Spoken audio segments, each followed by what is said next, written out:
Discours de la servitude volontaire par Étienne de la Boétie.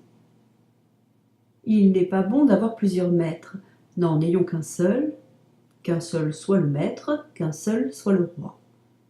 Voici ce que déclara Ulysse en public, selon Homère. S'il eût dit seulement « il n'est pas bon d'avoir plusieurs maîtres », c'était suffisant.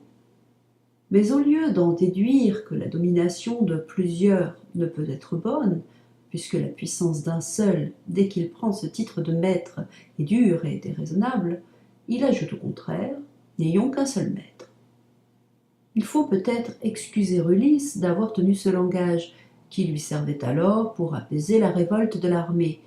Je crois qu'il adaptait plutôt son discours aux circonstances qu'à la vérité. Mais à la réflexion, c'est un malheur extrême que d'être assujetti à un maître dont on ne peut jamais être assuré de la bonté et qui a toujours le pouvoir d'être méchant quand il le voudra. Quant à obéir à plusieurs maîtres, c'est être autant de fois extrêmement malheureux. Je ne veux pas débattre ici la question tant de fois agitée, à savoir si d'autres sortes de républiques sont meilleures que la monarchie. Si j'avais à la débattre, avant de chercher quel rang la monarchie doit occuper parmi les divers modes de gouverner la chose publique, je demanderais si l'on doit même lui en accorder aucun, car il est difficile de croire qu'il y ait rien de public dans ce gouvernement où tout est à un seul. Mais réservons pour un autre temps cette question qui mériterait bien un traité à part et qui provoquerait toutes les disputes politiques.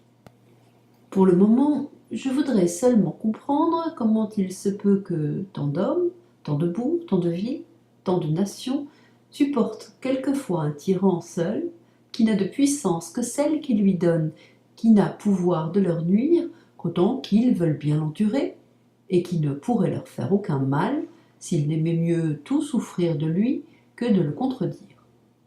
Chose vraiment étonnante, et pourtant si commune, qu'il faut plutôt en gémir que s'en ébahir, de voir 1 million d'hommes misérablement asservis, la tête sous le joug, non qu'ils y soient contraints par une force majeure, mais parce qu'ils sont fascinés et pour ainsi dire ensorcelés par le seul nom d'un qu'ils ne devraient pas redouter puisqu'il est seul, ni aimer puisqu'il est envers eux tous inhumain et cruel.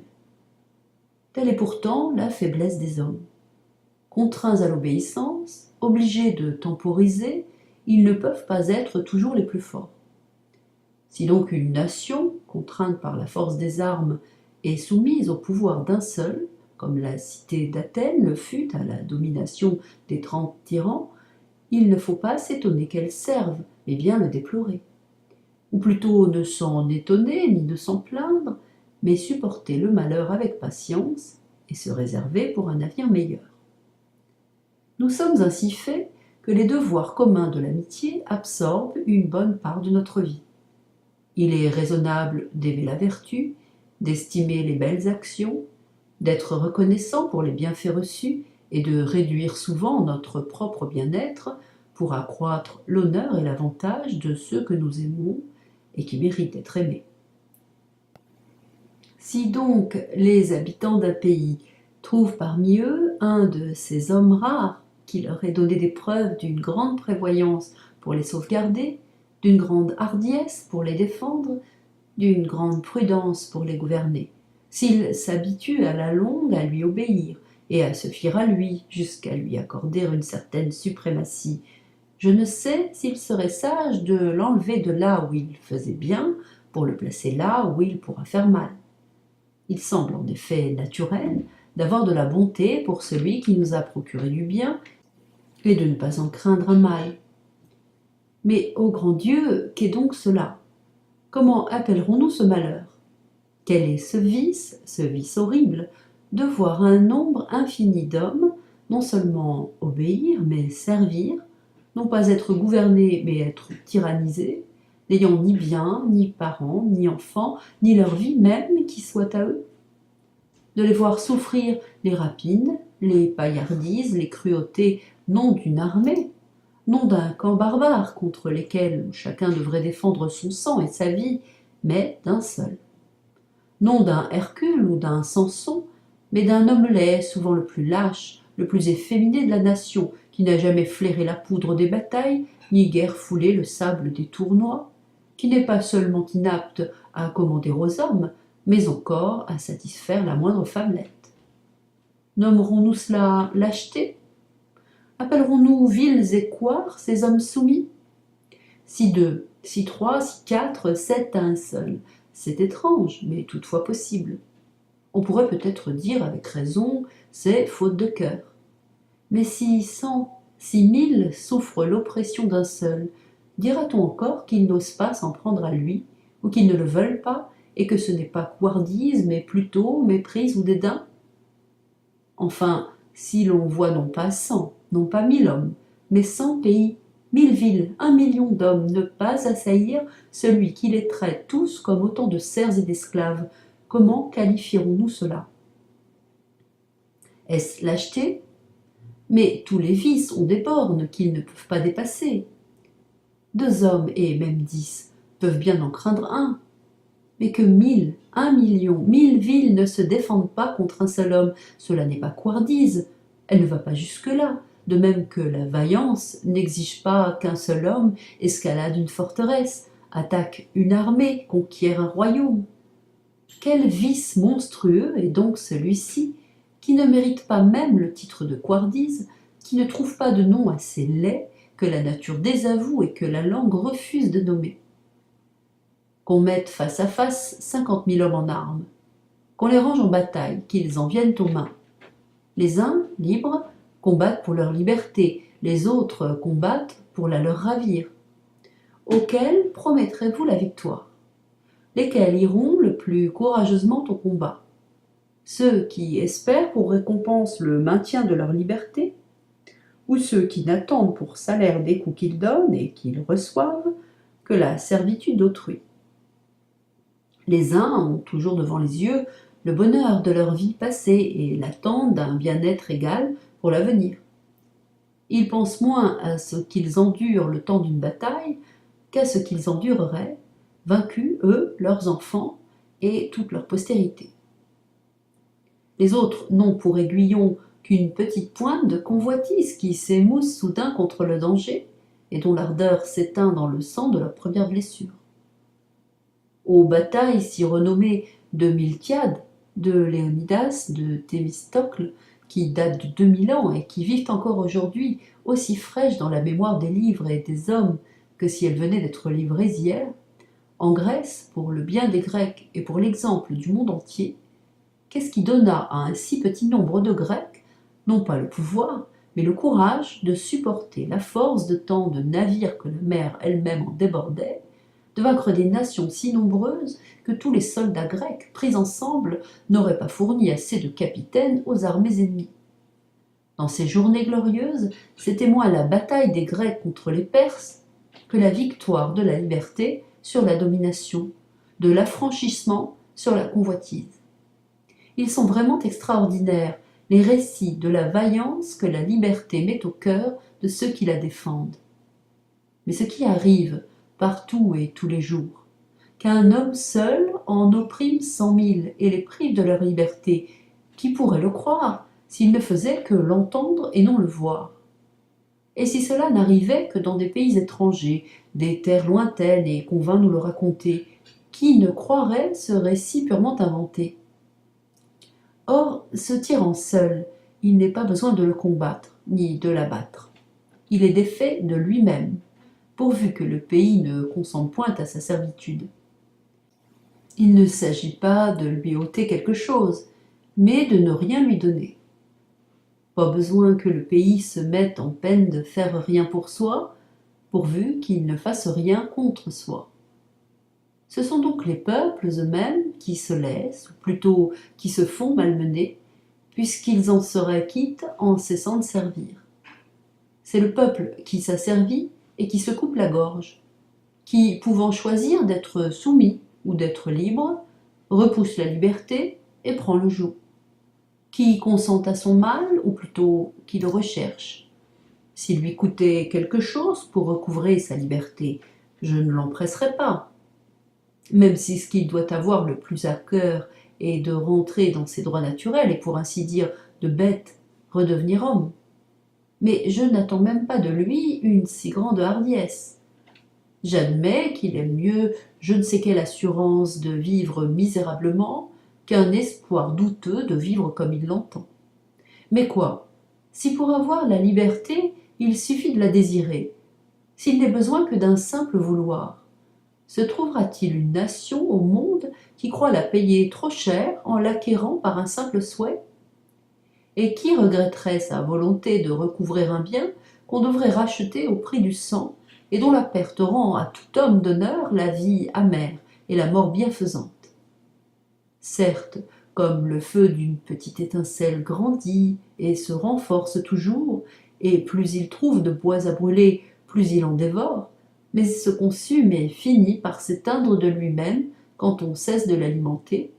De même, plus les tyrans pillent, plus ils exigent, plus ils ruinent et détruisent, plus on leur fournit, plus on les sert.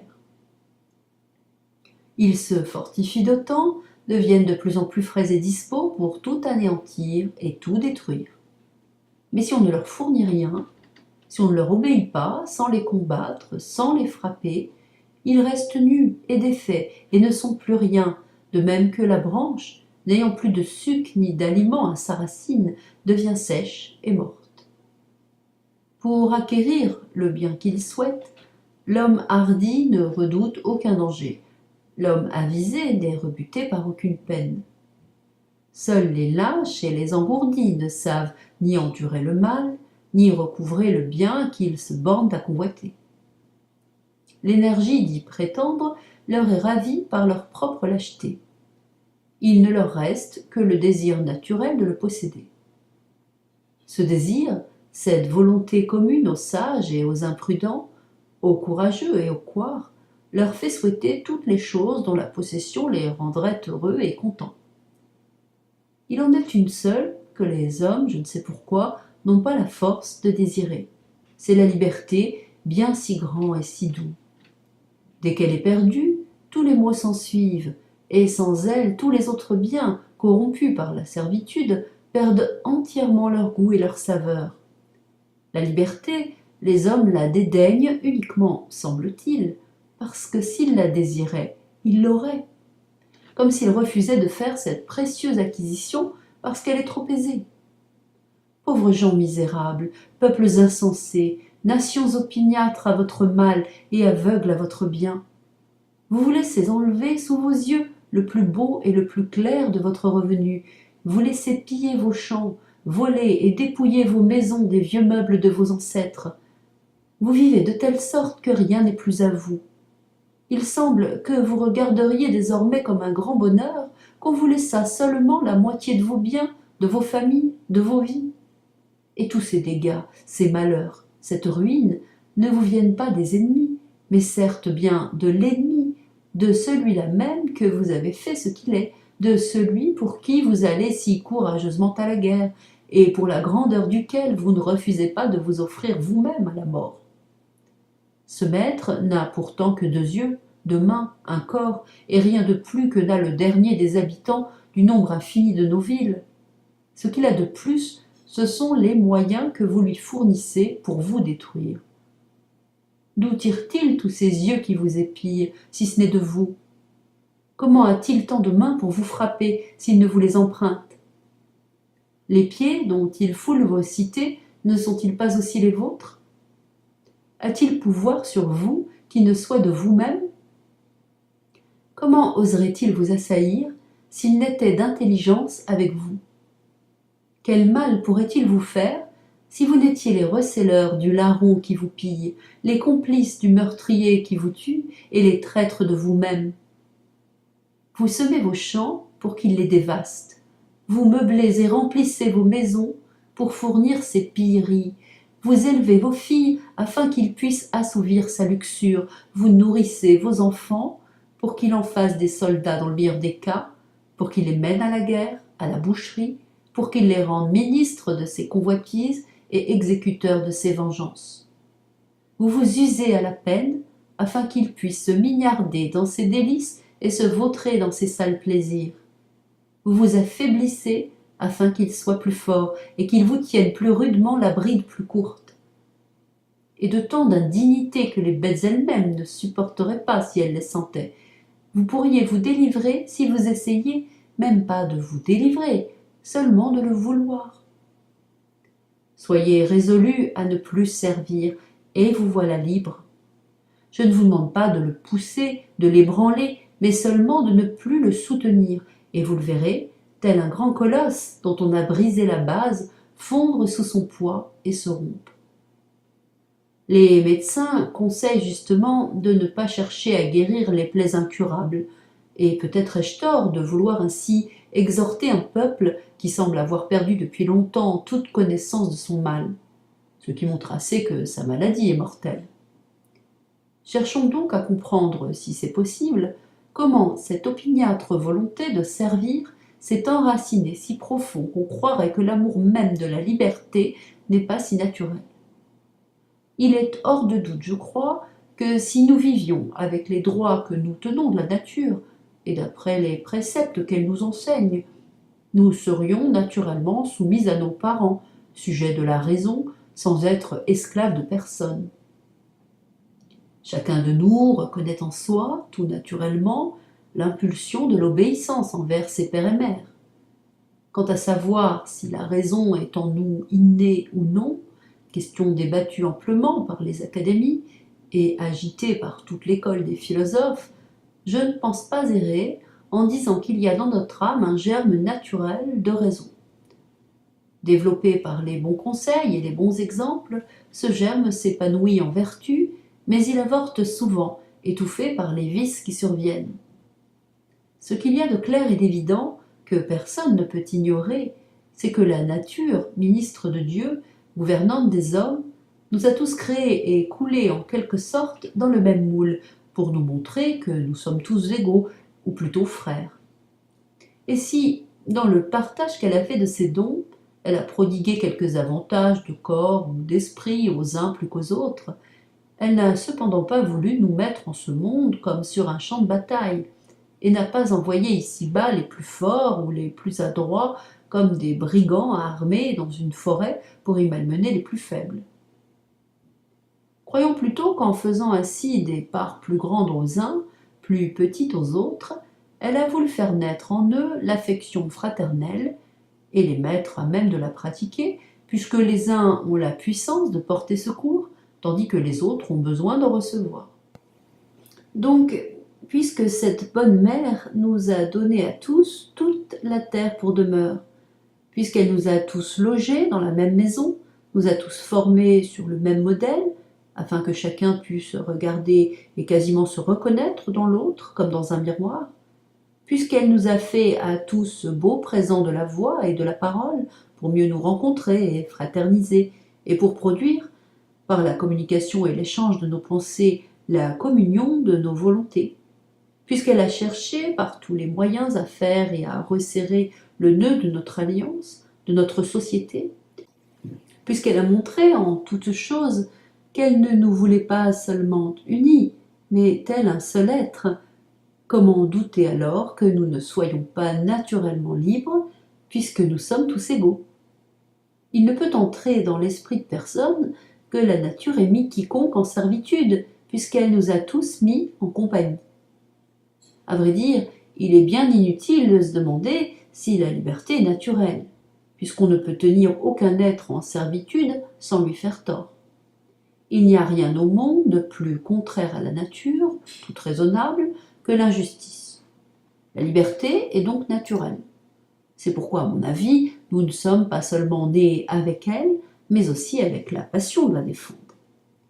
Et s'il s'en trouve par hasard qui en doutent encore, abâtardis au point de ne pas reconnaître leurs dons ni leur passion native, il faut que je leur fasse l'honneur qu'ils méritent et que je hisse, pour ainsi dire, les bêtes brutes en chair pour leur enseigner leur nature et leurs conditions. Les bêtes, Dieu me soit en aide, si les hommes veulent bien les entendre, leur crient « Vive la liberté !» Plusieurs d'entre elles meurent aussitôt prises. Tel le poisson qui perd la vie sitôt tiré de l'eau, elles se laissent mourir pour ne point survivre à leur liberté naturelle. Si les animaux avaient entre eux des prééminences, ils feraient de cette liberté leur noblesse. D'autres bêtes, des plus grandes aux plus petites, lorsqu'on les prend, résistent si fort des ongles, des cornes, du bec et du pied, qu'elles démontrent assez quel prix elles accordent à ce qu'elles perdent. Une fois prises, elles nous donnent tant de signes flagrants de la connaissance de leur malheur, qu'il est beau de les voir alors languir plutôt que vivre, et gémir sur leur bonheur perdu, plutôt que de se plaire en servitude. Que veut dire d'autre l'éléphant lorsque, s'étant défendu jusqu'au bout, sans plus d'espoir, sur le point d'être pris, il enfonce ses mâchoires et casse ses dents contre les arbres, sinon que son grand désir de demeurer libre lui donne de l'esprit et l'avise de marchander avec les chasseurs. À voir s'il pourra s'acquitter par le prix de ses dents et si son ivoire, laissé pour rançon, rachètera sa liberté. Nous flattons le cheval, dès sa naissance, pour l'habituer à servir. Nos caresses ne l'empêchent pas de mordre son frein, de ruer sous l'éperon lorsqu'on veut le dompter. Il veut témoigner par là, ce me semble, qu'il ne sert pas de son gré, mais bien sous notre contrainte. Que dire encore? Même les bœufs, sous le joug, geignent, et les oiseaux en cage se plaignent, je l'ai dit autrefois en vers. Ainsi donc, puisque tout être pourvu de sentiments sent le malheur de la sujétion et court après la liberté, puisque les bêtes, même faites au service de l'homme, ne peuvent s'y soumettre qu'après avoir protesté d'un désir contraire, quelle malchance a pu dénaturer l'homme, seul vraiment né pour vivre libre, au point de lui faire perdre la souvenance de son premier état et le désir de le reprendre. Il y a 3 sortes de tyrans. Les uns règnent par l'élection du peuple, les autres par la force des armes, les derniers par succession de races. Ceux qui ont acquis le pouvoir par le droit de la guerre s'y comportent, on le sait et le dit fort justement, comme en pays conquis. Ceux qui naissent rois, en général, ne sont guère meilleurs. Nés et nourris au sein de la tyrannie, ils sucent avec le lait le naturel du tyran, et ils regardent les peuples qui leur sont soumis comme leurs serfs héréditaires. Selon leur penchant dominant, avare ou prodigue, ils usent du royaume comme de leur héritage. Quant à celui qui tient son pouvoir du peuple, il semble qu'il devrait être plus supportable. Il le serait, je crois, si dès qu'il se voit élevé au-dessus de tous les autres, flatté par je ne sais quoi qu'on appelle grandeur, il décidait de n'en plus bouger. Il considère presque toujours la puissance que le peuple lui a léguée comme devant être transmise à ses enfants.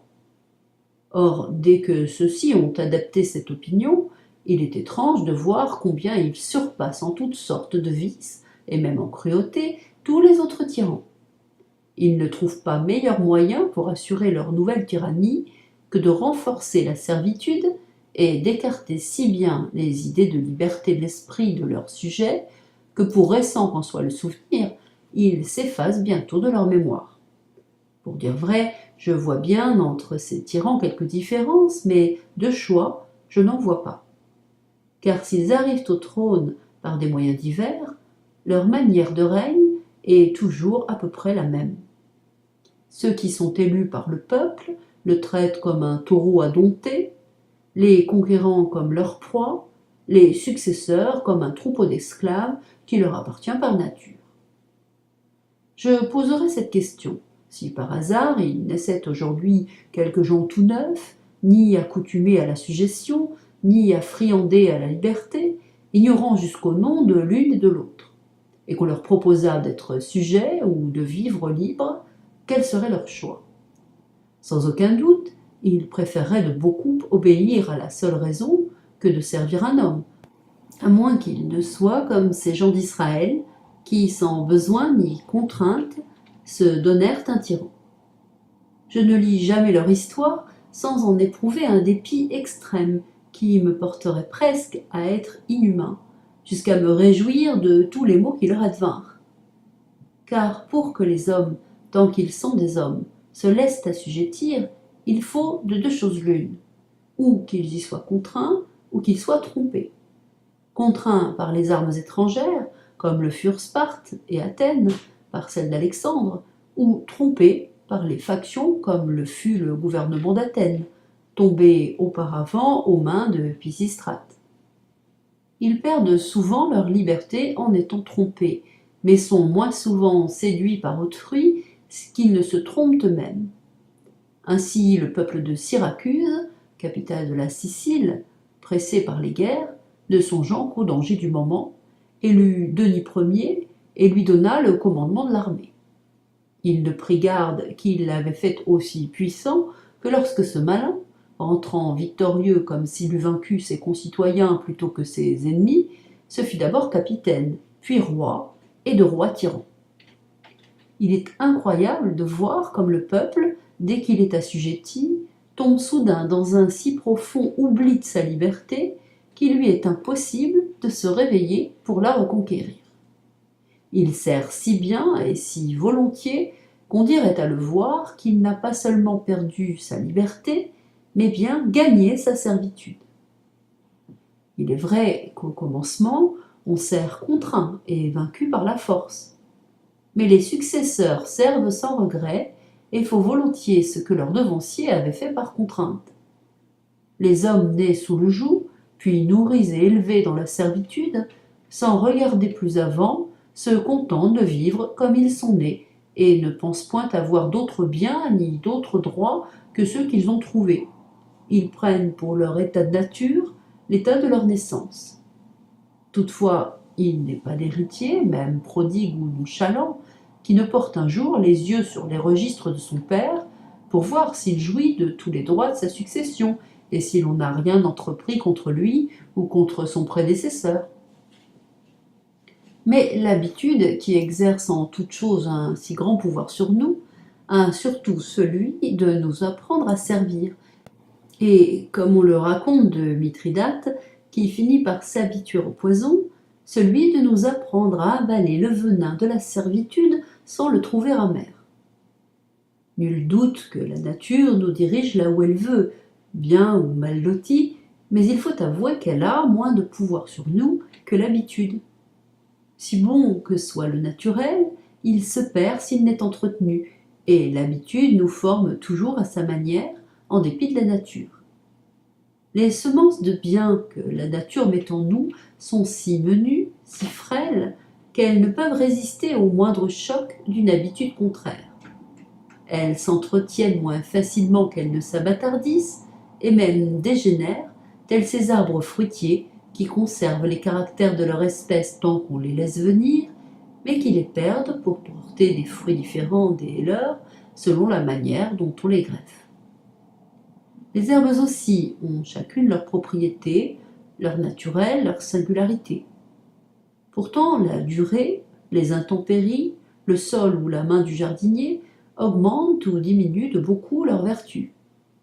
La plante qu'on a vue dans un pays n'est souvent plus reconnaissable dans un autre. Celui qui verrait les Vénitiens, une poignée de gens vivant si librement que le plus misérable d'entre eux ne voudrait pas être roi, nés et élevés de façon qu'ils ne connaissent d'autre ambition que celle d'entretenir pour le mieux leur liberté, éduqués et formés dès le berceau de telle sorte qu'ils n'échangeraient pas un brin de leur liberté pour toutes les autres félicités de la terre, celui, dis-je, qui verrait ces personnes-là et qui s'en irait ensuite sur le domaine de quelque grand seigneur, y trouvant des gens qui ne sont nés que pour le servir et qui abandonnent leur propre vie pour maintenir sa puissance, penserait-il que ces deux peuples sont de même nature? Ou ne croirait-il pas plutôt qu'en sortant d'une cité d'hommes, il est entré dans un parc de bêtes? On raconte que Lycurgue, le législateur de Sparte, avait nourri deux chiens, tous deux frères, tous deux allaités au même lait. L'un était engraissé à la cuisine, l'autre habitué à courir les champs au son de la trompe et du cornet. Voulant montrer aux Lacédémoniens que les hommes sont tels que la culture les a faits, il exposa les deux chiens sur la place publique et mit entre eux une soupe et un lièvre. L'un courut au plat, l'autre au lièvre. Et pourtant, dit-il, ils sont frères. Celui-là, avec ses lois et son art politique, éduqua et forma si bien les Lacédémoniens que chacun d'eux préférait souffrir 1000 morts plutôt que de se soumettre à un autre maître que la loi et la raison. Je prends plaisir à rappeler ici une anecdote concernant l'un des favoris de Xerxès, grand roi de Perse, et de Spartiate. Lorsque Xerxès faisait ses préparatifs de guerre pour conquérir la Grèce entière, il envoya ses ambassadeurs dans plusieurs villes de ce pays pour demander de l'eau et de la terre. C'était la manière qu'avaient les Perses de sommer les villes de se rendre. Il se garda bien d'en envoyer à Sparte ni à Athènes, parce que les Spartiates et les Athéniens, auxquels son père Darius en avait envoyé auparavant, les avaient jetés, les uns dans les fossés, les autres dans les puits, en leur disant « Allez-y, prenez là de l'eau et de la terre, et portez-les à votre prince. » Ces gens ne pouvaient souffrir que, même par la moindre parole, on attentât à leur liberté. Les Spartiates reconnurent qu'en agissant de la sorte, ils avaient offensé les dieux, et surtout Talthybi, le dieu des héros. Ils résolurent donc, pour les apaiser, d'envoyer à Xerxès 2 de leurs concitoyens, afin que, disposant d'eux à son gré, il pût se venger sur eux du meurtre des ambassadeurs de son père. 2 Spartiates, l'un nommé Spertiès et l'autre Bulis, s'offrirent comme victimes volontaires. Ils partirent. Arrivés au palais d'un Perse nommé Hydarne, lieutenant du roi pour toutes les villes d'Asie qui étaient sur les côtes de la mer, celui-ci les accueillit fort honorablement, leur fit grande chère et, de fil en aiguille, leur demanda pourquoi ils rejetaient si fort l'amitié du roi. « Spartiate, dit-il, voyez par mon exemple comment le roi sait honorer ceux qui le méritent. Croyez que si vous étiez à son service et qu'il vous eût connu, vous seriez tous les deux gouverneurs de quelque ville grecque. » Les Lacédémoniens répondirent : « En ceci, Hydarne, tu ne pourrais nous donner un bon conseil. Car si tu as essayé le bonheur que tu nous promets, tu ignores entièrement celui dont nous jouissons. Tu as éprouvé la faveur du roi, mais tu ne sais pas quel goût délicieux a la liberté. Or, si tu en avais seulement goûté, tu nous conseillerais de la défendre, non seulement avec la lance et le bouclier, mais avec les dents et avec les ongles. » Seuls les Spartiates disaient vrai, mais chacun parlait ici selon l'éducation qu'il avait reçue. Car il était aussi impossible aux Persans de regretter la liberté dont ils n'avaient jamais joui, qu'aux Lacédémoniens, qui l'avaient savourée, d'endurer l'esclavage. Caton l'Utique, encore enfant et sous la férule de son maître, allait souvent voir le dictateur Sylla, chez qui il avait ses entrées, tant à cause du rang de sa famille que de ses liens de parenté. Dans ses visites, il était toujours accompagné de son précepteur, comme c'était l'usage à Rome pour les enfants des nobles. Il vit un jour que dans l'hôtel même de Sylla, en sa présence ou par son commandement, on emprisonnait les uns, on condamnait les autres. L'un était banni, l'autre étranglé. L'un demandait la confiscation des biens d'un citoyen, l'autre sa tête. En somme, tout s'y passait non comme chez un magistrat de la cité, mais comme chez un tyran du peuple. C'était moins le sanctuaire de la justice qu'une caverne de tyrannie. Ce jeune garçon dit à son précepteur : « Que ne me donnez-vous un poignard ? Je le cacherai sous ma robe. J'entre souvent dans la chambre de Sylla avant qu'il ne soit levé. J'ai le bras assez fort pour en libérer la ville. » Voilà vraiment la parole d'un Caton.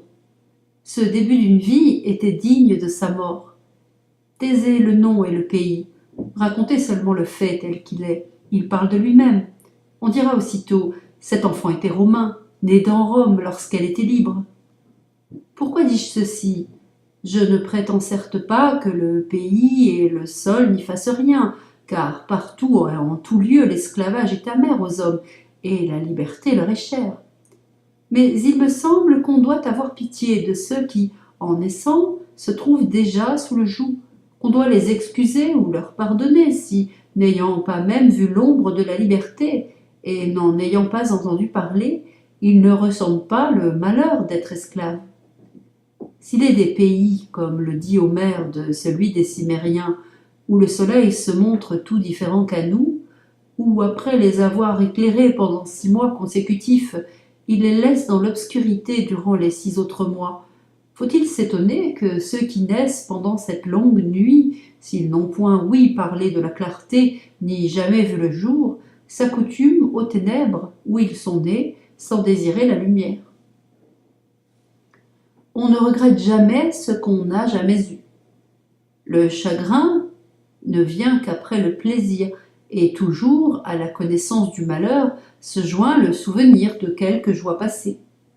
La nature de l'homme est d'être libre et de vouloir l'être, mais il prend facilement un autre pli lorsque l'éducation le lui donne. Disons donc que, si toutes choses deviennent naturelles à l'homme lorsqu'il s'y habitue, seul reste dans sa nature celui qui ne désire que les choses simples et non altérées. Ainsi, la première raison de la servitude volontaire, c'est l'habitude. Voilà ce qui arrive aux plus braves chevaux, qui d'abord mordent leurs freins et après s'en jouent, qui, regimbant naguère sous la selle, se présentent maintenant d'eux-mêmes sous le harnais et, tout fiers, se rengorgent sous l'armure. Ils disent qu'ils ont toujours été sujets, que leurs pères ont vécu ainsi. Ils pensent qu'ils sont tenus d'endurer le mal, s'en persuadent par des exemples et consolident eux-mêmes, par la durée, la possession de ceux qui les tyrannisent. Mais en vérité, les années ne donnent jamais le droit de mal faire. Elles accroissent l'injure. Ils s'en trouvent toujours certains, mieux nés que les autres, qui sentent le poids du joug et ne peuvent se retenir de le secouer, qui ne s'apprivoisent jamais à la suggestion, et qui, comme Ulysse cherchait par terre et par mer à revoir la fumée de sa maison, n'ont garde d'oublier leurs droits naturels, leurs origines, leur état premier, et s'empressent de les revendiquer en toute occasion. Ceux-là, ayant l'entendement net et l'esprit clairvoyant, ne se contentent pas, comme les ignorants, de voir ce qui est à leurs pieds, sans regarder ni derrière ni devant. Ils se remémorent les choses passées pour juger le présent et prévoir l'avenir. Ce sont eux qui, ayant d'eux-mêmes la tête bien faite, l'ont encore affinée par l'étude et le savoir. Ceux-là, quand la liberté serait entièrement perdue et bannie de ce monde, l'imaginent et la sentent en leur esprit et la savourent. Et la servitude les dégoûte, pour si bien qu'on l'accoutre. Le grand Turc s'est bien aperçu que les livres et la pensée donnent plus que toute autre chose aux hommes le sentiment de leur dignité et la haine de la tyrannie. Je comprends que dans son pays, il n'a guère de savants, ni n'en demande. Le zèle et la passion de ceux qui sont restés, malgré les circonstances, les dévots de la liberté, restent communément sans effet, quel que soit leur nombre, parce qu'ils ne peuvent s'entendre. Les tyrans leur enlèvent toute liberté de faire, de parler et presque de penser, et ils demeurent isolés dans leurs rêves. Momus ne plaisantait pas trop lorsqu'il trouvait à redire à l'homme forgé par Vulcain en ce qu'il n'avait pas une petite fenêtre au cœur, afin qu'on pût y voir ses pensées. On dit que Brutus et Cassius, lorsqu'ils entreprirent de délivrer Rome, c'est-à-dire le monde entier, ne voulurent point que Cicéron, ce grand zélateur du bien public, fût de la partie, jugeant son cœur trop faible pour un si haut fait. Il croyait bien à son vouloir, mais non à son courage. Qui voudra se rappeler les temps passés et compulser les annales anciennes se convaincra que presque tous ceux qui, voyant leur pays malmené et en de mauvaises mains, formèrent le dessein de le délivrer dans une intention bonne, entière et droite, en vinrent facilement à bout. Pour se manifester elle-même, la liberté vint toujours à leur aide. Harmodius, Aristogiton, Thrasybule, Brutus l'Ancien, Valerius et Dion, qui conçurent un projet si vertueux, l'exécutèrent avec bonheur. En de tels cas, le ferme vouloir garantit presque toujours le succès. Brutus le Jeune et Cassius réussirent à briser la servitude. Ils périrent lorsqu'ils tentèrent de ramener la liberté, non pas misérablement, car qui oserait trouver rien de misérable ni dans leur vie ni dans leur mort, mais au grand dommage pour le malheur perpétuel et pour la ruine entière de la République, laquelle, ce me semble, fut enterrée avec eux. Les autres tentatives essayées depuis contre les empereurs romains ne furent que les conjurations de quelques ambitieux dont l'irréussite et la mauvaise fin ne sont pas à regretter, vu qu'ils ne désiraient pas renverser le trône, mais seulement ébranler la couronne, cherchant à chasser le tyran pour mieux garder la tyrannie. Quant à cela, je serais bien fâché qu'ils eussent réussi, et je suis content qu'ils aient montré par leur exemple qu'il ne faut pas abuser du saint nom de la liberté pour conduire une mauvaise action. Mais pour revenir à mon sujet, que j'avais presque perdu de vue, la première raison pour laquelle les hommes servent volontairement, c'est qu'ils naissent serfs et qu'ils sont élevés comme tels. De cette première raison découle cette autre, que sous les tyrans, les gens deviennent aisément lâches et efféminés. Je sais gré au grand Hippocrate, père de la médecine, de l'avoir si bien remarqué dans son livre « Des maladies ». Cet homme avait bon cœur, et il le montra lorsque le roi de Perse voulut l'attirer près de lui, à force d'offres et de grands présents. Il lui répondit franchement qu'il se ferait un cas de conscience de s'occuper à guérir les barbares qui voulaient tuer les Grecs et à servir par son art celui qui voulait asservir son pays. La lettre qu'il lui écrivit se trouve encore aujourd'hui dans ses autres œuvres. Elle témoignera toujours de son courage et de sa noblesse. Il est certain qu'avec la liberté, on perd aussitôt la vaillance. Les gens soumis n'ont ni ardeur ni pugnacité au combat. Ils y vont comme ligotés et tout engourdis, s'acquittant avec peine d'une obligation.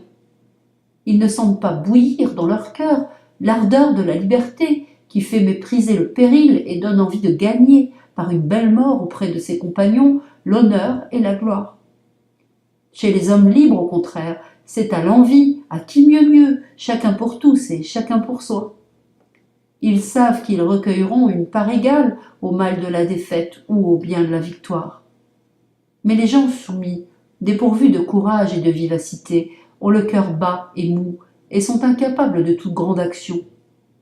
Les tyrans le savent bien, aussi font-ils tout leur possible pour mieux les avachir. L'historien Xénophon, l'un des plus sérieux et des plus estimés parmi les Grecs, a fait un petit livre dans lequel il fait dialoguer Simonide avec Hiéron, tyran de Syracuse, sur les misères du tyran. Ce livre est plein de leçons, bonnes et graves, qui ont aussi, selon moi, une grâce infinie. Plût à Dieu que tous les tyrans qui aient jamais été l'eussent placé devant eux en guise de miroir. Ils y auraient certainement reconnu leur verru et en auraient pris honte de leur tâche. Ce traité parle de la peine qu'éprouvent les tyrans qui, faisant du mal à tous, sont obligés de craindre tout le monde. Il dit, entre autres choses, que les mauvais rois prennent à leur service des étrangers, mercenaires, parce qu'ils n'osent plus donner les armes à leurs sujets qu'ils ont maltraités. En France même, plus encore autrefois qu'aujourd'hui, quelques bons rois ont bien eu à leur solde des troupes étrangères, mais c'était plutôt pour sauvegarder leurs propres sujets. Ils ne regardaient pas à la dépense pour épargner les hommes. C'était aussi, je crois, l'opinion du grand Scipion l'Africain, qui aimait mieux avoir sauvé la vie d'un citoyen que d'avoir défait 100 ennemis. Mais ce qui est certain, c'est que le tyran ne croit jamais sa puissance assurée s'il n'est pas parvenu au point de n'avoir pour sujet que des hommes sans valeur. On pourrait lui dire à juste titre ce que, d'après Terence, Trason disait au maître des éléphants. « Si brave donc vous êtes, que vous avez charge des bêtes ?» Cette ruse des tyrans d'abêtir leur sujet n'a jamais été plus évidente que dans la conduite de Cyrus envers les Lydiens, après qu'il se fut emparé de leur capitale et qu'il eut pris pour captif Crésus, ce roi si riche. On lui apporta la nouvelle que les habitants de Sardes s'étaient révoltés. Il les eut bientôt réduits à l'obéissance, mais ne voulant pas saccager une aussi belle ville, ni être obligé d'y tenir une armée pour la maîtriser, il s'avisa d'un expédient admirable pour s'en assurer la possession. Il y établit des bordels, des tavernes et des jeux publics, et publia une ordonnance qui obligeait les citoyens à s'y rendre. Il se trouva si bien de cette garnison que, par la suite, il n'eut plus à tirer l'épée contre les Lydiens. Ces misérables s'amusèrent à inventer toutes sortes de jeux, si bien que, de leur nom même, les Latins formèrent le mot par lequel ils désignaient ce que nous appelons passe-temps, qu'ils nommaient ludie, par corruption de Lydie. Tous les tyrans n'ont pas déclaré aussi expressément vouloir efféminer leur sujet. Mais de fait, ce que celui-là ordonna formellement, la plupart d'entre eux l'ont fait en cachette. Tel est le penchant naturel du peuple ignorant qui, d'ordinaire, est plus nombreux dans les villes. Il est soupçonneux envers celui qu'il aime et confiant envers celui qui le trompe. Ne croyez pas qu'il y ait nul oiseau qui se prenne mieux à la piper, ni aucun poisson qui, pour la friandise du ver, morde plutôt à l'hameçon que tous ces peuples qui se laissent promptement allécher à la servitude pour la moindre douceur qu'on leur fait goûter. Ces choses merveilleuses qu'ils se laissent aller si promptement pour peu qu'on les chatouille. Le théâtre, les jeux, les farces, les spectacles, les gladiateurs, les bêtes curieuses, les médailles, les tableaux et autres drogues de cette espèce étaient pour les peuples anciens les appâts de la servitude, le prix de leur liberté ravie, les outils de la tyrannie. Ce moyen, cette pratique, ces allèchements étaient ceux qu'employaient les anciens tyrans pour endormir leurs sujets sous le joug. Ainsi les peuples abrutis, trouvant beaux tous ces passe-temps, amusés d'un vain plaisir qui les éblouissait, s'habituaient à servir aussi niaisement, mais plus mal, que les petits enfants n'apprennent à lire avec des images brillantes. Les tyrans romains renchérirent encore sur ces moyens en faisant souvent festoyer les décuries, en gorgeant comme il le fallait cette canaille qui se laisse aller plus qu'à toute autre chose au plaisir de la bouche. Ainsi le plus éveillé d'entre eux n'aurait pas quitté son écuelle de soupe pour recouvrer la liberté de la République de Platon. Les tyrans faisaient largesse du quart de blé, du septier de vin, du sesterce, et c'était pitié alors d'entendre crier « Vive le roi !» Ces lourdeaux ne s'avisaient pas qu'ils ne faisaient que recouvrer une part de leurs biens, et que cette part même qu'ils en recouvraient, le tyran n'aurait pu la leur donner si, auparavant, il ne la leur avait enlevée. Tels ramassaient aujourd'hui les sesterces, tels se gorgeaient au festin public en bénissant Tibère et Néron de leur libéralité, qui le lendemain, contraints d'abandonner ses biens à l'avidité, ses enfants à la luxure, son sang même à la cruauté de ces empereurs magnifiques, ne disait mot, pas plus qu'une pierre, et ne se remuait pas plus qu'une souche. Le peuple ignorant a toujours été ainsi. Au plaisir qu'il ne peut honnêtement recevoir, il est tout dispos et dissolu. Au tort et à la douleur qu'il peut honnêtement souffrir, il est insensible. Je ne vois personne aujourd'hui qui, entendant parler de Néron, ne tremble au seul nom de ce vilain monstre, de cette sale peste du monde. Il faut pourtant dire qu'après la mort, aussi dégoûtante que sa vie, de ce bouteleux, de ce bourreau, de cette bête sauvage, ce fameux peuple romain en éprouva tant de déplaisir, se rappelant ses jeux et ses festins, qu'il fut sur le point d'emporter le deuil. C'est du moins ce qu'en écrit Tacite, excellent auteur, historien des plus fiables. Et l'on ne trouvera pas cela étrange si l'on considère ce que ce même peuple avait déjà fait à la mort de Jules César, qui avait donné congé aux lois et à la liberté romaine. On louait surtout, ce me semble, dans ce personnage, son humanité.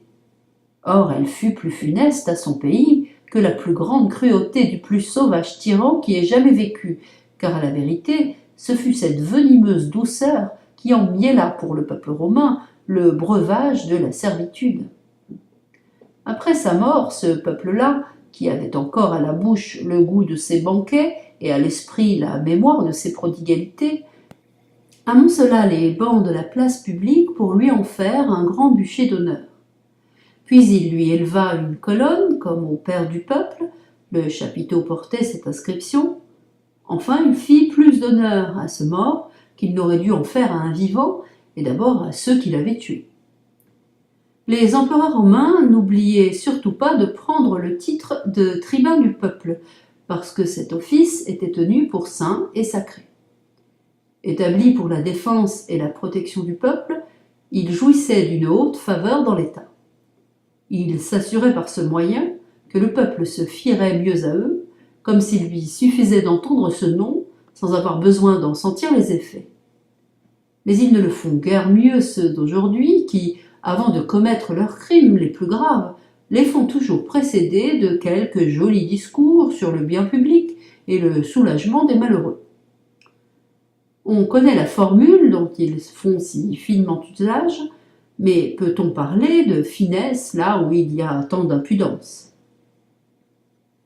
Les rois d'Assyrie, et après eux les rois mèdes, paraissaient en public le plus rarement possible, pour faire supposer au peuple qu'il y avait en eux quelque chose de surhumain et laisser rêver ceux qui se montent l'imagination sur les choses qu'ils ne peuvent voir de leurs propres yeux. Ainsi, tant de nations qui furent longtemps sous l'empire de ces rois mystérieux s'habituèrent à les servir, et les servirent d'autant plus volontiers qu'ils ignoraient qui était leur maître, ou même s'ils en avaient un. De telle sorte qu'ils vivaient dans la crainte d'un être que personne n'avait jamais vu.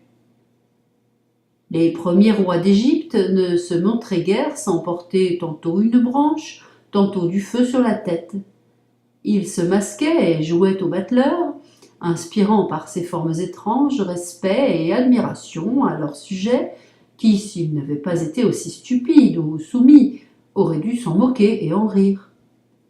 C'est vraiment lamentable de découvrir tout ce que faisaient les tyrans du temps passé pour fonder leur tyrannie, de voir de quels petits moyens ils se servaient, trouvant toujours la populace si bien disposée à leur égard qu'ils n'avaient qu'à tendre un filet pour la prendre. Ils n'ont jamais eu plus de facilité à la tromper et ne l'ont jamais mieux asservie que lorsqu'ils s'en moquaient le plus. Que dirais-je d'une autre sornette que les peuples anciens prirent pour argent comptant? Ils crurent fermement que l'orteil de Pyrrhus, roi d'Épire, faisait des miracles et guérissait les malades de la rate. Ils enjolivèrent encore ce conte en disant que lorsqu'on eut brûlé le cadavre de ce roi, l'orteil se retrouva dans les cendres épargné du feu, intact. Le peuple a toujours ainsi fabriqué lui-même le mensonge pour y ajouter ensuite une foi stupide. Bon nombre d'auteurs ont rapporté ces mensonges. On voit aisément qu'ils les ont ramassés dans les ragots des villes et les fables des ignorants. Telles sont les merveilles que fit Vespasien, revenant d'Assyrie et passant par Alexandrie pour aller à Rome s'emparer de l'Empire. Il redressait les boiteux, rendait clairvoyants les aveugles, et mille autres choses qui ne pouvaient être crues, à mon avis, que par de plus aveugles que ceux qu'il guérissait. Les tyrans eux-mêmes trouvaient étrange que les hommes souffrissent qu'un autre les maltraitât. C'est pourquoi ils se couvraient volontiers du manteau de la religion et s'affublaient autant que faire se peut des oripeaux de la divinité pour cautionner leur méchante vie. Ainsi Salmonée, pour s'être moqué du peuple en faisant son Jupiter, se trouve maintenant au fin fond de l'enfer, selon la Sibylle de Virgile qu'il y a vue. Là, des fils d'Aloïs gisent les corps énormes, ceux qui, fendant les airs de leurs têtes difformes, osèrent attenter aux demeures des dieux et du trône éternel chasser le roi des cieux. Là, j'ai vu de ces dieux le rival sacrilège, qui du foudre, usurpant le divin privilège, pour arracher au peuple un criminel en sang, de 4 fiers coursiers aux pieds retentissants, attelant un vain char dans les lides tremblantes, une torche à la main, y semait l'épouvante. Insensé qui, du ciel prétendu souverain, par le bruit de son char et de son pont d'airain, du tonnerre imitait le bruit inimitable. Mais Jupiter lança le foudre véritable et renversa, couvert d'un tourbillon de feu, le char et les coursiers et la foudre et le dieu. Son triomphe fut court, sa peine est éternelle. Si celui qui voulut simplement faire l'idiot se trouve là-bas si bien traité, Je pense que ceux qui ont abusé de la religion pour mal faire s'y trouveront encore à meilleure enseigne. Nos tyrans de France ont semé aussi je ne sais quoi du genre. Des crapauds, des fleurs de lys, la Sainte-Ampoule et l'Oriflamme. Toutes choses que, pour ma part, et quoi qu'il en soit, je ne veux pas croire n'être que des balivernes, puisque nos ancêtres les croyaient, et que, de notre temps, nous n'avons eu aucune occasion de les soupçonner tels. Car nous avons eu quelques rois si bons à la paix, si vaillants à la guerre, que, bien qu'ils fussent nés rois, il semble que la nature ne les ait pas faits comme les autres, et que le Dieu Tout-Puissant les ait choisis avant leur naissance pour leur confier le gouvernement et la garde de ce royaume. Et quand cela ne serait pas, je ne voudrais pas entrer en lice pour débattre de la vérité de nos histoires, ni les éplucher trop librement pour ne pas ravir ce beau thème, ou pour ainsi bien s'escrimer notre poésie française, cette poésie non seulement agrémentée, mais pour ainsi dire refaite à neuf par nos Ronsard, Baïf et Du Bellay. Ils font tellement progresser notre langue que bientôt, j'ose l'espérer, nous n'aurons rien à envier au grec ni au latin, hormis le droit d'aînesse. Certes, je ferai grand tort à notre rime, j'use volontiers de ce mot qui me plaît, car bien que plusieurs l'aient rendu purement mécanique, j'en vois toutefois assez d'autres capables de l'anoblir et de lui rendre son premier lustre. Je lui ferai, dis-je, grand tort, en lui ravissant ces jolis contes du roi Clavis, dans lesquels s'éguera si plaisamment, si aisément, la verve de notre Ronsard, dans sa Franciade. Je saisis sa portée, je connais son esprit fin et je sais la grâce de l'homme. Il fera son affaire de l'Oriflamme, aussi bien que les Romains le faisaient de leurs Ancilles et de ces boucliers du ciel en bas jetés, dont parle Virgile. Il tirera de notre Sainte-Ampoule un parti aussi bon que les Athéniens en tirèrent de leur corbeille d'Érésistone. Il parlera de nos armoiries aussi bien que de leur olivier, qu'ils prétendent exister encore dans la tour de Minerve. Certes, je serais téméraire de vouloir démentir nos livres et de courir ainsi sur les terres de nos poètes.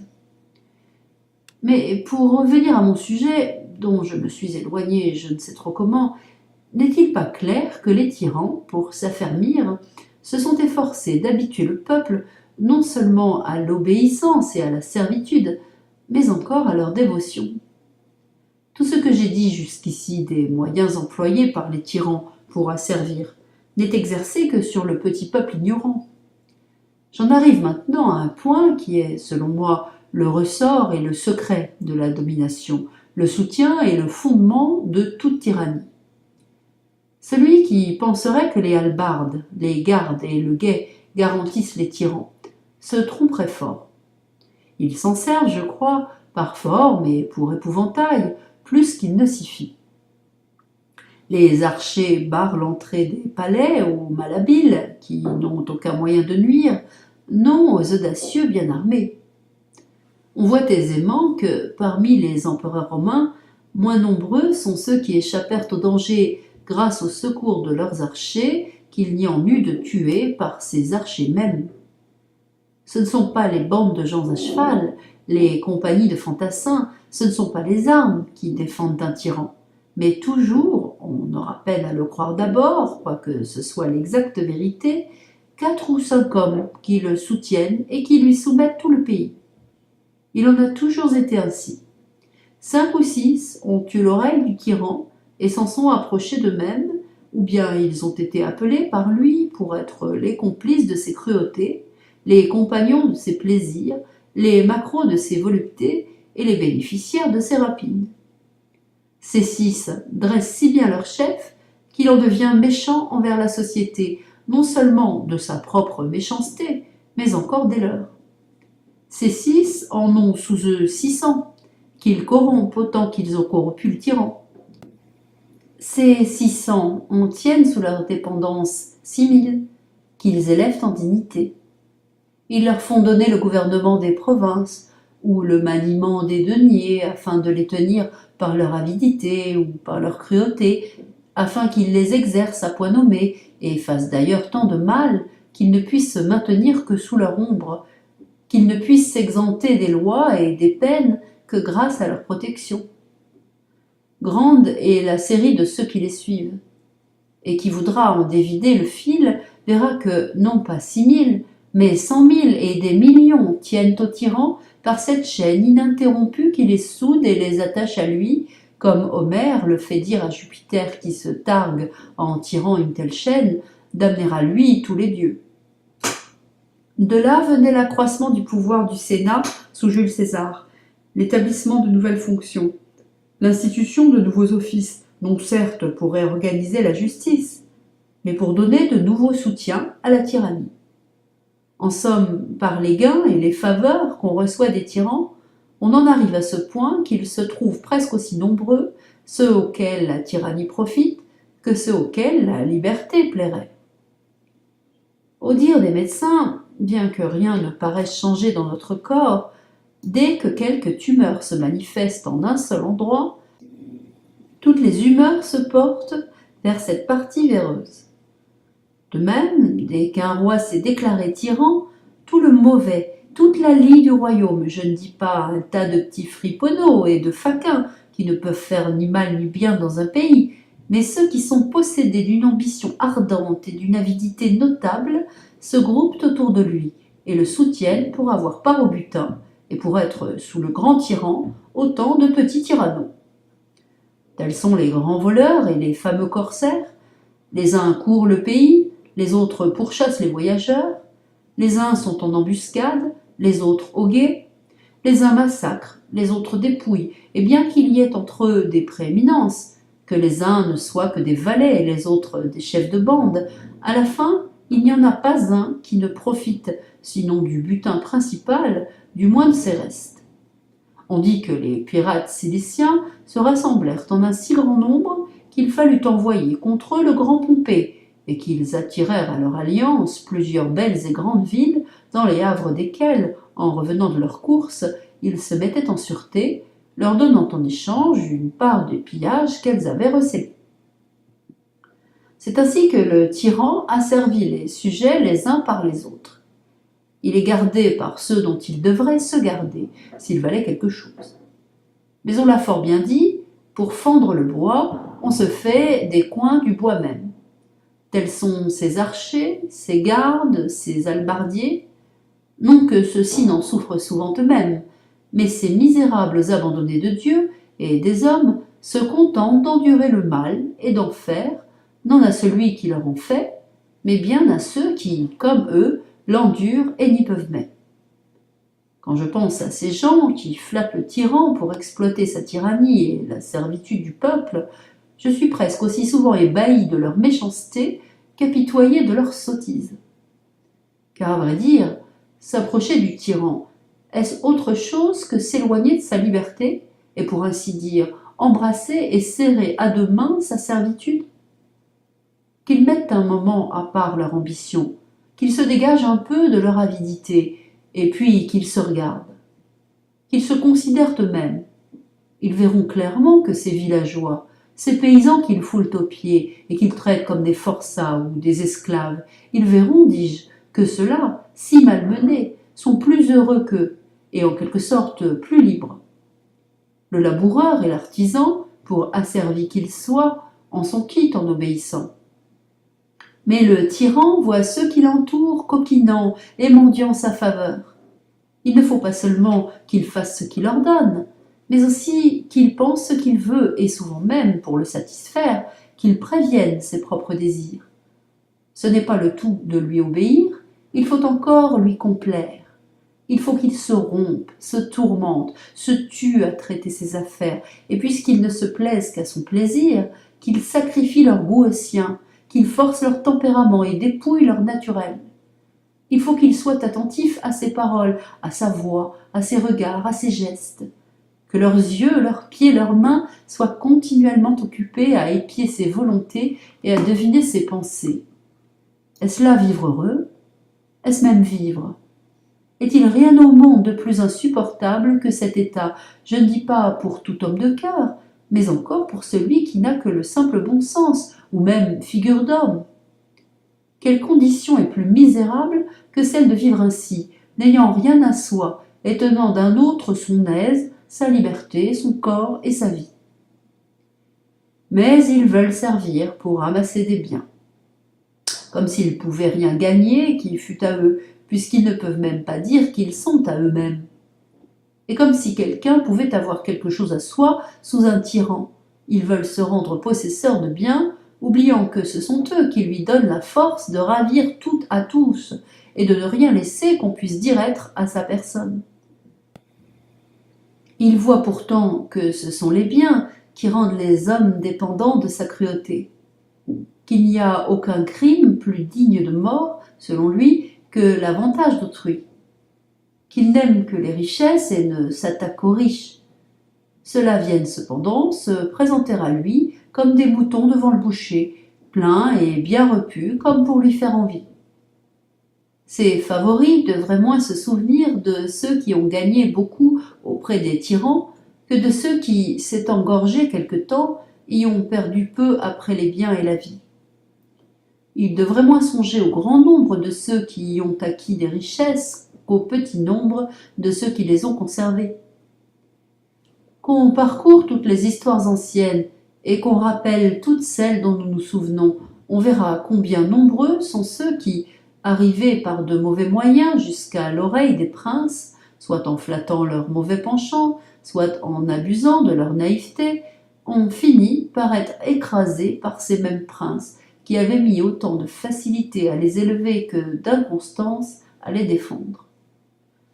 Parmi le grand nombre de ceux qui se sont trouvés auprès des mauvais rois, il en est peu, ou presque pas, qui n'aient éprouvé eux-mêmes la cruauté du tyran, qu'ils avaient auparavant attisé contre d'autres. Souvent enrichis à l'ombre de sa faveur des dépouilles d'autrui, ils l'ont à la fin enrichi eux-mêmes de leurs propres dépouilles. Et même les gens de bien, il arrive parfois que le tyran les aime. Si avancés qu'ils soient dans sa bonne grâce, si brillante que soit en eux la vertu et l'intégrité, qui, même aux méchants, inspirent quelque respect lorsqu'on les voit de près, ces gens de bien, dis-je, ne sauraient se maintenir auprès du tyran. Il faut qu'ils se ressentent aussi du mal commun et qu'ils éprouvent la tyrannie à leurs dépens. Tel un Sénèque, un Burrus, un Thraséas, cette trinité de gens de bien, dont les deux premiers eurent le malheur de s'approcher d'un tyran qui leur confia le maniement de ses affaires, tous deux chéris de lui, et bien que l'un d'eux l'eût élevé, ayant pour gage de son amitié les soins qu'il avait donnés à son enfance, ces trois-là, dont la mort fut si cruelle, n'en sont-ils pas des exemples suffisants du peu de confiance que l'on doit avoir dans la faveur d'un méchant maître ? En vérité, quelle amitié attendre de celui qui a le cœur assez dur pour haïr tout un royaume qui ne fait que lui obéir, et d'un être qui, ne sachant aimer, s'appauvrit lui-même et détruit son propre empire. Or, si l'on veut que Sénèque, Burrus et Thraséas n'ont éprouvé ce malheur que pour avoir été trop gens de bien, qu'on cherche attentivement autour de Néron lui-même. On verra que tous ceux qui furent en grâce auprès de lui et qui s'y maintinrent par leur méchanceté n'eurent pas une fin meilleure. Qui a jamais entendu parler d'un amour aussi effréné, d'une affection aussi opiniâtre? Qui a jamais vu d'homme aussi obstinément attaché à une femme que celui-là le fut à Popée? Or il l'empoisonna lui-même. Sa mère, Agrippine, pour le placer sur le trône, avait tué son propre mari, Claude. Elle avait tout entrepris et tout souffert pour le favoriser. Et cependant, son fils, son nourrisson, celui-là qu'elle avait fait empereur de sa propre main, lui ôta la vie après l'avoir souvent maltraité. Personne ne nia qu'elle n'eût bien mérité cette punition si elle avait été infligée par n'importe qui d'autre. Qui fut jamais plus facile à manier, plus simple et pour mieux dire plus niais que l'empereur Claude? Qui fut jamais plus coiffé d'une femme que lui de Messaline? Il la livra pourtant au bourreau. Les tyrans bêtes restent bêtes, au point de ne jamais savoir faire le bien, mais je ne sais comment, à la fin, le peu qu'ils ont d'esprit se réveille en eux pour user de cruauté même envers leurs proches. On connaît assez le mot de celui-là qui, voyant découverte la gorge de sa femme, de celle qu'il aimait le plus, sans laquelle il semblait qu'il ne pût vivre, lui adressa ce joli compliment. « Ce beau coup sera coupé tout à l'heure, si je l'ordonne. » Voilà pourquoi la plupart des anciens tyrans ont presque tous été tués par leurs favoris. Connaissant la nature de la tyrannie, ceux-ci n'étaient guère rassurés sur la volonté du tyran et se défiaient de sa puissance. C'est ainsi que Domitien fut tué par Stéphanus, Commode par une de ses maîtresses, Caracalla, par le centurion Martial excité par Macrin, et de même presque tous les autres. Certainement le tyran n'aime jamais et n'est jamais aimé. L'amitié est un nom sacré, une chose sainte. Elle n'existe qu'entre gens de bien. Elle naît d'une mutuelle estime et s'entretient moins par les bienfaits que par l'honnêteté. Ce qui rend un ami sûr de l'autre, c'est la connaissance de son intégrité. Il en a pour garant son bon naturel, sa fidélité, sa constance. Il ne peut y avoir d'amitié là où se trouve la cruauté, la déloyauté, l'injustice. Entre méchants, lorsqu'ils s'assemblent, c'est un complot et non une société. Ils ne s'aiment pas, mais se craignent. Ils ne sont pas amis, mais complices. Quand bien même cela ne serait pas, il serait difficile de trouver chez un tyran un amour sûr, parce qu'étant au-dessus de tous et n'ayant pas de père, il est déjà au-delà des bornes de l'amitié. Celle-ci fleurit dans l'égalité, dont la marche est toujours égale et ne peut jamais clocher. Voilà pourquoi il y a bien, comme on le dit, une espèce de bonne foi parmi les voleurs lors du partage du butin, parce qu'alors ils y sont tous pères et compagnons. S'ils ne s'aiment pas, du moins se craignent-ils. Ils ne veulent pas amoindrir leur force en se désunissant. Mais les favoris d'un tyran ne peuvent jamais compter sur lui, parce qu'ils lui ont eux-mêmes appris qu'il peut tout, qu'aucun droit ni devoir ne l'oblige, qu'il est habitué à n'avoir pour raison que sa volonté, qu'il n'a pas d'égal et qu'il est le maître de tous. N'est-il pas déplorable que, malgré tant d'exemples éclatants, sachant le danger si présent, personne ne veuille tirer leçon des misères d'autrui, et que tant de gens s'approchent encore si volontiers des tyrans? Qu'il ne s'en trouve pas un pour avoir la prudence et le courage de leur dire, comme le renard de la fable au lion qui faisait le malade, « J'irais volontiers te rendre visite dans ta tanière, mais je vois assez de traces de bêtes qui y entrent, quant à celles qui en sortent, je n'en vois aucune. » Ces misérables voient reluire les trésors du tyran. Ils admirent, tout ébahis, les éclats de sa magnificence. Alléchés par cette lueur, ils s'approchent sans s'apercevoir qu'ils se jettent dans une flamme qui ne peut manquer de les dévorer.